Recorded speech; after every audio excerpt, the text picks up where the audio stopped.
This is the Marketing for Learning podcast, the only podcast in the world that's guaranteed to help learning and development professionals enhance their skills, capabilities, and knowledge when it comes to marketing for learning. I think we can safely say that marketing for learning is a thing.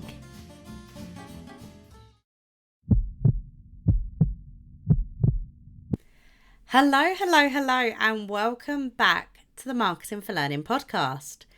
It's Hannah here with you today for the first time in a very long time. I have been AWOL for a little while. That's because I went off and got myself married. So I am now officially Hannah Clark, which is brilliant news for everyone, especially Ashley, who never quite got to grips with how to pronounce Wadhams. Clark is much easier to say. But I promise I won't be whittling on about my wedding in this podcast. Although if anyone wants to talk weddings, I still love talking about it. I will show you all the pictures. Just drop me a message. But today I want to talk to you all about the value proposition canvas and why I've been rethinking how I use the VPC with my clients. So typically, when I ask any kind of L&D practitioner, what's your learning product? I get a really blank face. I get a lot of ums and ahs. And then they come up with, I don't know, learning? The LMS? E-learning? Leadership training? And that's really not what our product is. Our product and our service to our audience is so much more than those one-shot answers. And if you really want to answer the what's in it for me question, the all-important question that we bang on about all the time here on the Marketing for Learning podcast, and market yourself effectively, you need to understand what your offering actually is. And the value proposition canvas helps you do just that. And if you're a loyal listener of the podcast, you might be thinking, Ham, we've spoken about this. Can't believe you're re-recording an episode. We've already done the value proposition canvas. We know it. I'm actually rethinking how I use the VPC for my clients. And I wanted to share with you my new approach to the value proposition canvas.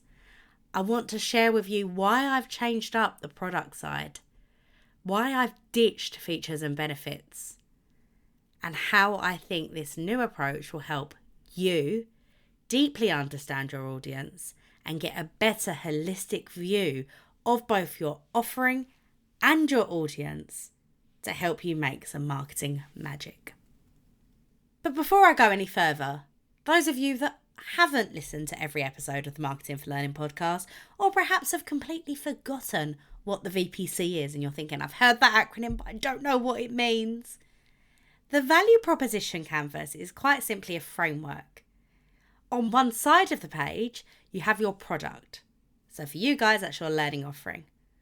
On the other side of the page, you have your audience. That might be your employees, your customers, your learners, but we're not calling them that, are we, guys? And somewhere in the middle, in the fold of this page, is where marketing magic happens. That's where you're going to find the best hooks, the best taglines, the best marketing campaigns, because it's bringing together your product and your audience. You're tapping into what you can give people and what they want. So let's look at what goes into both halves of that framework in a little bit more detail.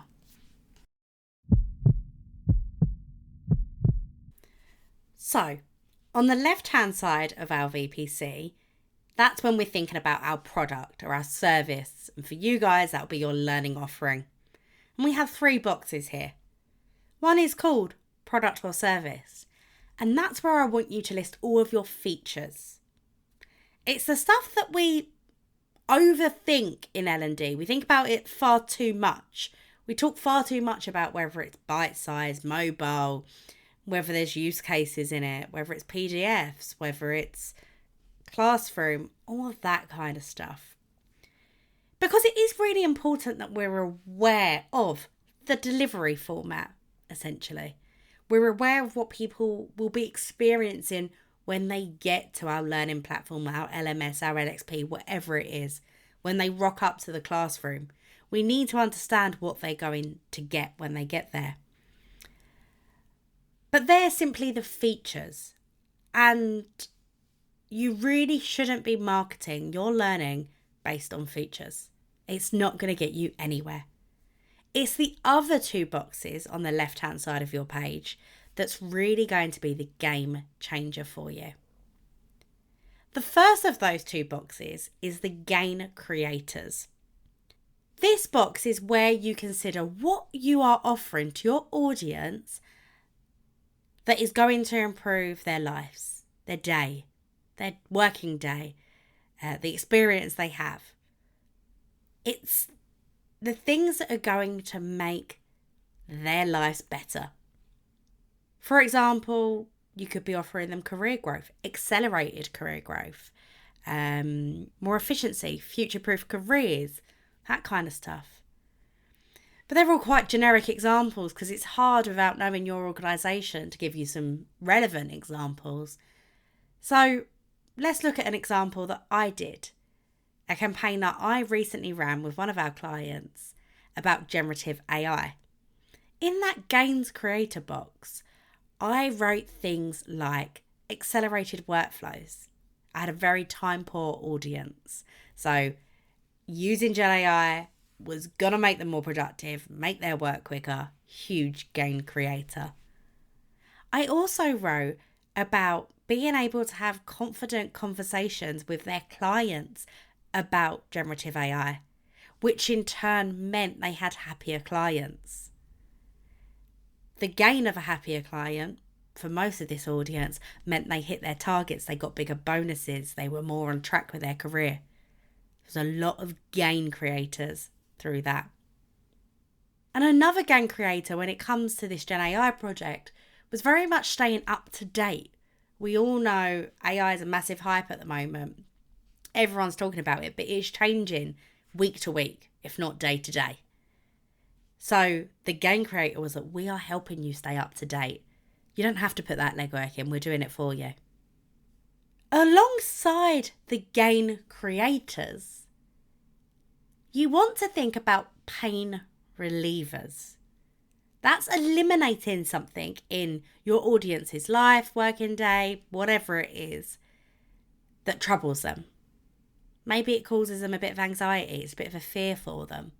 How are we squashing them? How are we helping them overcome some of their challenges? If we go back to that Gen AI example again, some of the pain relievers we included were things like confident use of Gen AI at work. Gen AI is a bit scary. People were a bit worried about how to use it, if they were allowed to use it, that kind of thing.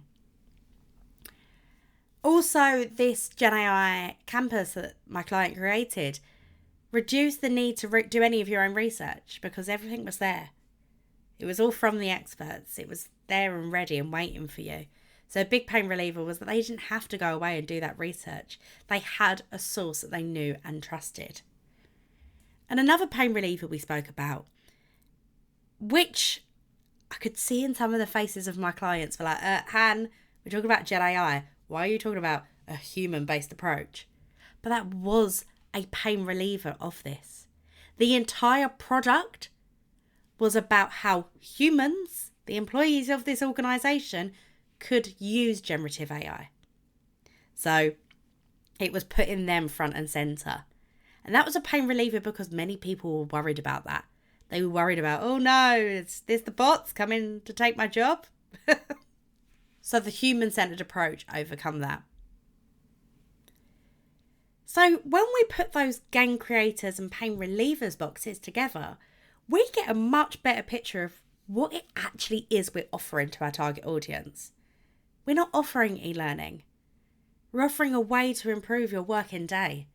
We're offering ways to speed up your workflow. We're offering ways to stay up to date with latest trends and topics. That's a much more compelling offering already, isn't it? So let's look at the audience side and see how we can take this one step further. So on the right-hand side of our value proposition canvas, we're thinking about our audience. And that doesn't mean employees. It doesn't mean workers. It doesn't mean job titles. It means who these people are as human beings. They're not learners. They are humans. So we have to think about their wants, their needs, and their pain points to get a real understanding of who they are beyond their job title, beyond the fact they work for our organisation. So the first box on this side of the page is needs. And this is the stuff that our audience must have to get the job done. So maybe it's clear communication throughout the organisation. Maybe it's time and space to get the job done, time and space to learn. Maybe it's new skills, psychological safety, that kind of thing. The important thing to remember here and throughout the right-hand side of our page is we're not just thinking about learning. We're thinking about what these people need, want, or fear in all walks of life. So oftentimes in the needs box, things like a secure job or a reliable income and things like that come up because they are things that our audience needs to be able to get the job done. If somebody's worried about losing their job, they're not going to get the job done. They're going to be worried. They're going to be preoccupied. Their thoughts will be somewhere else. So we're thinking about them as a human being and what they need. The second box is their wants. And that's the things that they would like to have but don't need. So, for example, a great reputation, staying ahead of the game, being seen as an expert, that kind of thing.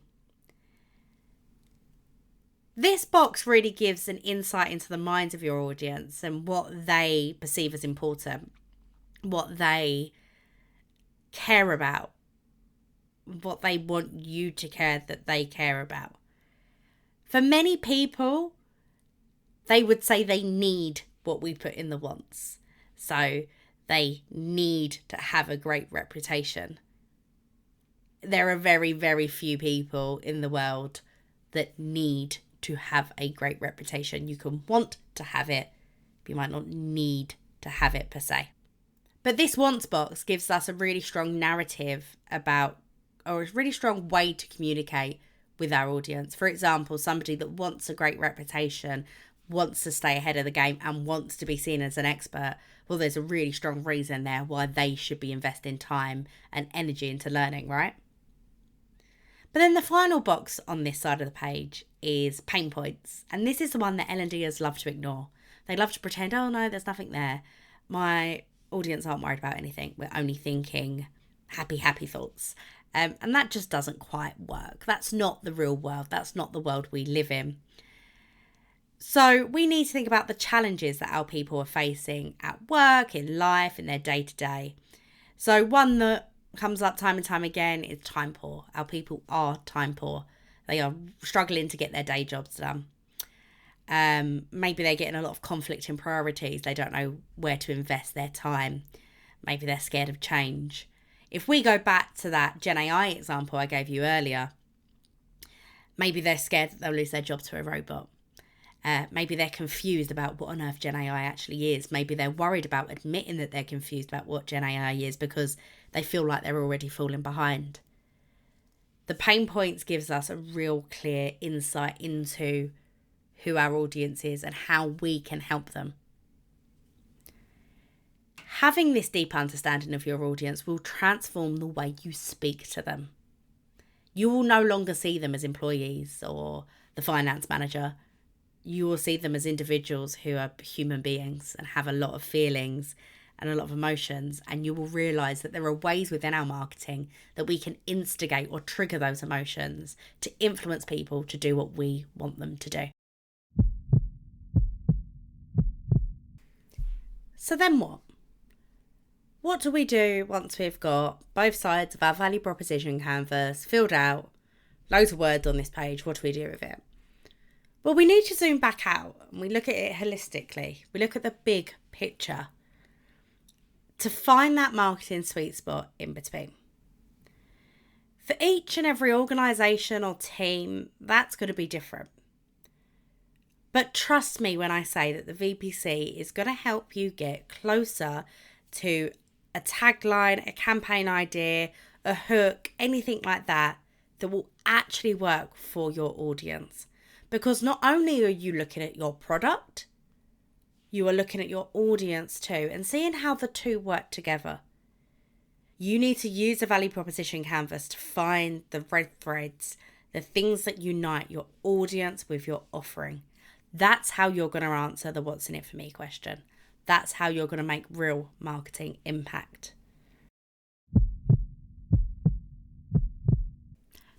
So I hope you enjoyed my first episode back and that short and snappy episode about why I've rethought how we use the value proposition canvas in L&D. Of course, I've not just made it up in my head. I have a brand new template, which I will link in the show notes for you. Please feel free to use it and see how you can get closer to your audience and also gain a better understanding of your L&D product and what that means for your target audience. I truly believe that every single great campaign starts with a really thorough understanding of the landscape you're working in. And for me, that always means a value proposition canvas. As always, if you have any queries or questions about this episode, reach out to me. I'm on LinkedIn. It's the best place to find me. And if you haven't got any questions, well then I will see you on the next podcast, guys. Bye.